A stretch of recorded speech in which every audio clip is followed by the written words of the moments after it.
აჭარის უმაღლეს საბჭოს ახალი თავმჯდომარე ჰყავს. დღეს რიგგარეშე პლენარული სხდომა გაიმართა, სადაც წევრებმა უმაღლესი საბჭოს ახალი თავმჯდომარე აირჩიეს. ცოტნე ანანიძე უმაღლესი საბჭოს თავმჯდომარის პოზიციაზე უმრავლესობის წევრებმა წარადგინეს. ფარული კენჭისყრის შედეგად ცოტნე ანანიძე უმრავლესობით წევრებმა ერთხმად აირჩიეს. შეგახსენებთ, დავით გაფაიძე აჭარის უმაღლესი საბჭოს თავმჯდომარის თანამდებობიდან საკუთარი განცხადების საფუძველზე გადადგა. ბათუმიდან მერაბ წოლუკიძე დეტალებით. დიახ, დღეიდან აჭარის უმაღლეს საბჭოს ცოტნე ანანიძე უხელმძღვანელებს.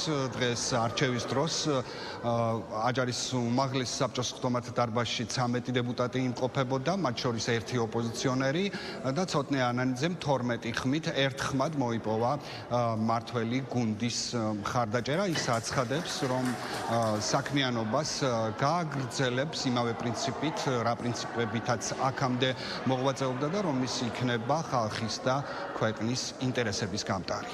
მაქსიმალურად ვეცდებით კოლეგებთან ერთად, მათ შორის დამოუკიდებელ წევრებთან, კორპორატიული და კოლეგიალური კულტურის დაფუძნებით გქონდეს თანამშრომლობა ყველა იმ საკითხებთან მიმართებით, რომელიც რეგიონის დღის წესრიგში არის. კიდევ ერთხელ ვამბობთ ხაზგასმით, რომ ნებისმიერი მანდატი ეკუთვნის ხალხს, ეკუთვნის სახელმწიფოს. და ჩვენი საქმიანობის მიზანი, ამოცანა არის სწორედ ხალხის და სახელმწიფოს სამსახური. ჩვენ ვართ გამტარი ადამიანების ინტერესების, რომლებმაც მოგვანიჭა ეს მანდატი. შესაბამისად, იუნისონში ჩვენი რეგიონის ხელისუფლებასთან ერთად, ცენტრალურ ხელისუფლებასთან ერთად გვაქვს დასახული მიზნები, რომელიც სახელმწიფოს, ჩვენი საბიუჯეტო ცხოვრების გაუმჯობესებას და თითოეული მოქალაქის სოციალური და ეკონომიკური მდგომარეობის გაუმჯობესებას ეხება. როგორც ხითხარით, ცოტნე ანანიძეს მმართველმა გუნდმა ერთხმად დაუჭირა მხარი, კენჭისყრაში მონაწილეობა არ მიიღო ერთმა ოპოზიციონერმა დეპუტატმა პარტიიდან გახარია საქართველოსთვის. არჩილსამძე აცხადებს, რომ მას არ სურდა ამ პროცესში მონაწილეობა, ვინაიდან ეს არის კლანური გავლენების გადანაწილების შედეგი და ასევე ის, რომ მმართველი გუნდი აჭარის უმაღლეს საბჭოს თავმჯდომარისგან უფრო მეტ რადიკალიზმს მოითხოვს, ვიდრე ეს იყო დავით გაბაიძის დროს, რასაც კატეგორიულად უარყოფენ მმართველ გუნდში და ისინი აცხადებენ, რომ ცოტნე ანანიძის მოღვაწეობის პერიოდში არ ყოფილა მისი მხრიდან არც ერთი რადიკალური და შეურაცხყოფელი განცხადება გაკეთებული.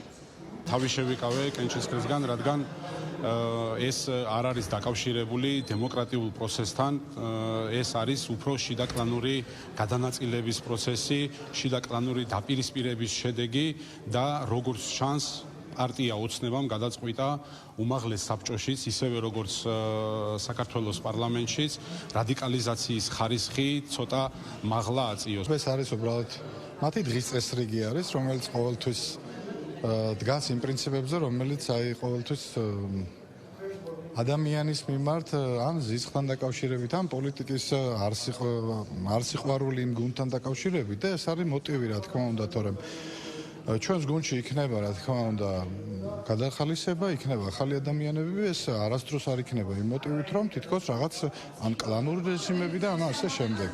მე ვფიქრობ, ამ ხნის განმავლობაში დაგინახავთ ბევრი ცვლილებები და არიან ის პიროვნები კიდევ ჩვენს გუნდში და არიან ჩვენს გვერდით. ცოტნე ანანიძე უმაღლეს საბჭოში ადამიანის უფლებათა კომიტეტს ხელმძღვანელობა და დღემდე ეს თანამდებობა ბუნებრივია გამოთავისუფლდა და დღეს უმაღლესმა საბჭომ ამ თანამდებობაზე ლაშა სირაბიძე აირჩია. ბათუმიდან მერაბ წოლუკიძე საუბრობდა.